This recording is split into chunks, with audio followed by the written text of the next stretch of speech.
Now, of course, as you know, George Floyd was laid to rest yesterday. The African-American died in police custody in Minneapolis 2 weeks ago. His death triggered global outrage and protests against police brutality and racial abuse.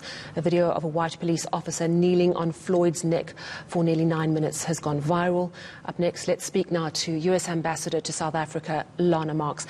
Good evening, Ambassador. Thank you so much for your time. I'm wondering how your perspective has changed, if at all, looking at your country from afar, seeing what it's going through. First, the awful death toll from COVID-19, and then this horrific killing of George Floyd. Do you see from afar a nation in crisis? First of all, thank you very much for having me on the show tonight. Really appreciative.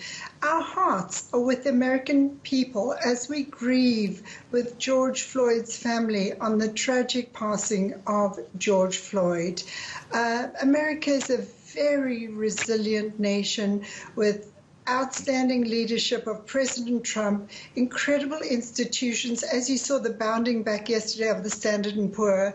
And I believe that a nation only becomes stronger in democracy when we go through situations like this. Look, obviously COVID-19 has been quite a setback to the United States, as it has been to other nations, but we're a very resilient nation. We will bounce back. We are bouncing back.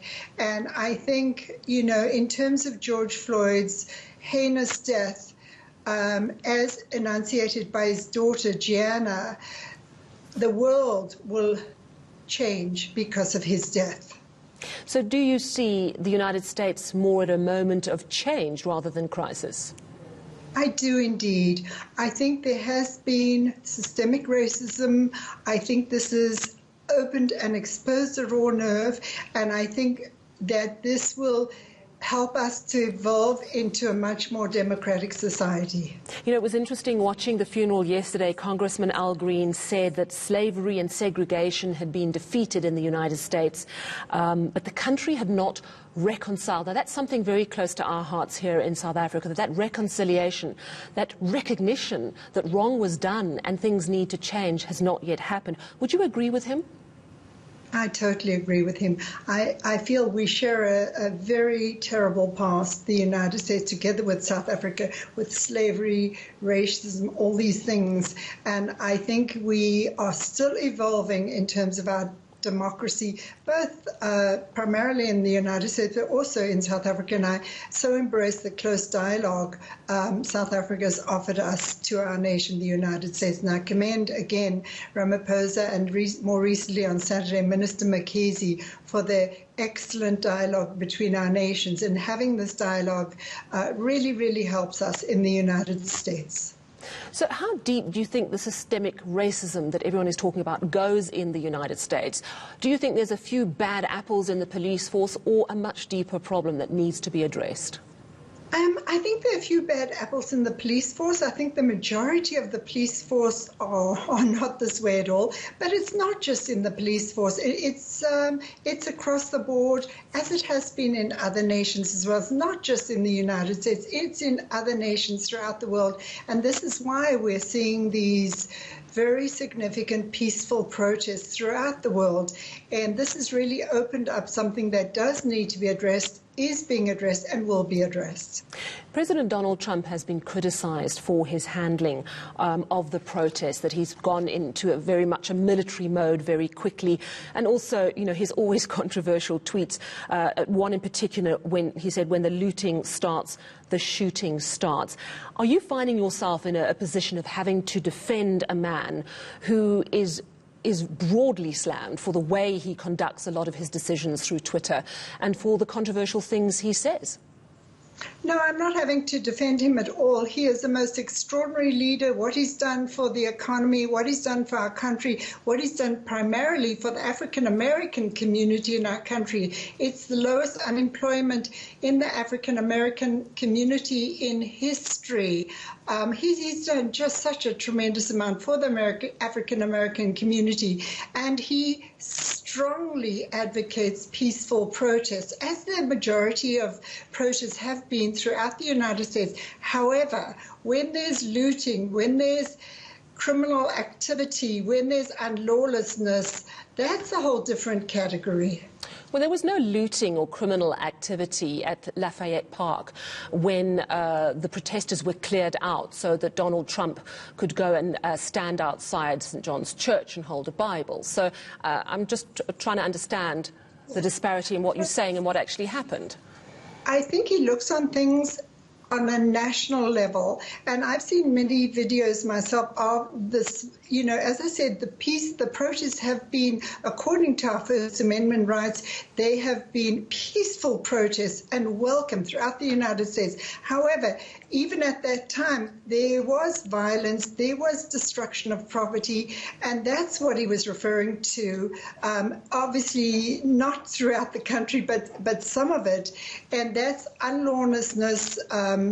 Is not good. So there have been many, many accounts of people who were at Lafayette Park who said we weren't being violent and we were pushed back violently with pepper gas, and there were people on horses pushing us back, and it was violently disrupted. It was a peaceful protest. Yes. You know, President Trump is somebody who wanted to go to church that day and pray. I've seen many times in Florida that he's gone to church. He is somebody who goes to church. He's a religious person. And that day when he wanted to go to church, in terms of the Secret Service protecting him, that's not something that he would have input into. And when, as president of the free world, a very, very powerful individual wants to go to church, the Secret Service do whatever they do to protect the leader of the free world. And that's not something, you know, I would have access to or be able to discuss. It's shaping up, I think, to be a very interesting run-up to the November presidential elections, given the anger on the streets, calls for real change, economic hardships with COVID-19 taking a big toll, job losses in the country. Are you expecting a divisive, possibly even a disruptive U.S. election campaign? Look, we have two very robust political parties. So if you look back in history, there has been divisiveness sometimes. There's been all sorts that have gone on. And I just anticipate that the democratic process will take its part and its place in this election in November. And just as the United States representative here in South Africa, as the Black Lives Matter movement gains traction, what is your message to South Africans looking at you and perhaps saying, well, you represent Donald Trump, he doesn't seem to be that friendly because he's been so militaristic. What is your message and your personal message to them about that movement? Yes. I think that movement is very, very important. And let me just clarify, Donald Trump doesn't think that way. Donald Trump, whatever station in life, he just thinks in terms of accomplishments, non-accomplishments. What I would say to South Africans to understand more about the situation in terms of Black Lives Matter, if the young folks and other folks in South Africa could go to our American corners, which are extraordinary. I've been to several of them myself. They're extraordinary, and there's several of them throughout South Africa. They will have access to open dialogue, open discussion in terms of Black Lives Matter.